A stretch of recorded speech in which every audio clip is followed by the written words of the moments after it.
ശബരിമല കൊടിമര പുനഃപ്രതിഷ്ഠയിൽ പ്രഥമ ദൃഷ്ട്യാ കുഴപ്പമൊന്നും നടന്നിട്ടില്ലെന്ന് വിജിലൻസ് ഇന്ന് ഹൈക്കോടതിയിൽ വ്യക്തമാക്കി. വിജിലൻസ് നടത്തിയ ത്വരിതാന്വേഷണ റിപ്പോർട്ട് അംഗീകരിച്ച ഹൈക്കോടതി കേസ് തീർപ്പാക്കി. വിധിയിൽ സന്തോഷമുണ്ടെന്നും തന്നെ കുടുക്കാനുള്ള ശ്രമം പരാജയപ്പെട്ടെന്നും അന്നത്തെ ഭരണസമിതി അംഗം അജയ് തറയിൽ പ്രതികരിച്ചു.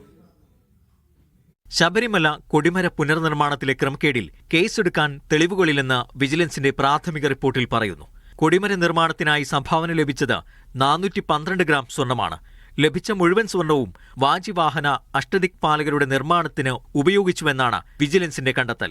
സംഭാവന നൽകിയ നടന്മാരടക്കം 23 പേരുടെ മൊഴിയെടുത്തു. 4 പേരുടെ വിശദാംശങ്ങൾ കണ്ടെത്താനായിട്ടില്ല. മോഹൻലാൽ, രഞ്ജി പണിക്കർ, പ്രിയദർശൻ, ഷാജി കൈലാസ്, സുരേഷ് ഗോപിയടക്കം 27 പേരാണ് സംഭാവന നൽകിയത്.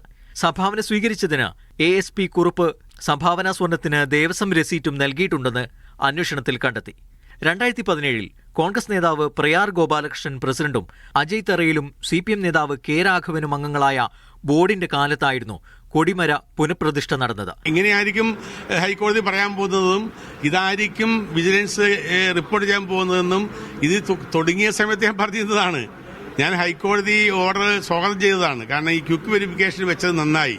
കാരണം നമ്മുടെ പോലുള്ള പുകമറ മാറിക്കിട്ടുമല്ലോ എന്ന് ആഗ്രഹിച്ചുകൊണ്ട് തന്നെയാണ് ഞാൻ അക്കാര്യം പറഞ്ഞത്. സ്വർണ്ണക്കൊള്ളയുടെ ഗൌരവം കുറയ്ക്കാൻ കൊണ്ടുവന്ന ആരോപണമാണിതെന്നും ഒന്നും നടന്നിട്ടില്ലെന്ന് ഇപ്പോൾ കോടതി തന്നെ പറഞ്ഞുവെന്നും പ്രതിപക്ഷ നേതാവ് VD സതീശൻ പറഞ്ഞു. സ്വർണ്ണക്കൊള്ള ആരോപണത്തിന്റെ ഗൌരവം കുറയ്ക്കാൻ വേണ്ടിയിട്ട് ഞങ്ങൾ മാത്രമല്ല കട്ടത്, മറ്റവരും കട്ടിട്ടുണ്ടെന്ന് പറഞ്ഞുകൊണ്ട് വന്ന ഒരു കളവും നടന്നിട്ടില്ല എന്നപ്പോ കോടതി പറഞ്ഞത്. കോടതി നിരീക്ഷണത്തിൽ നടന്ന കാര്യം.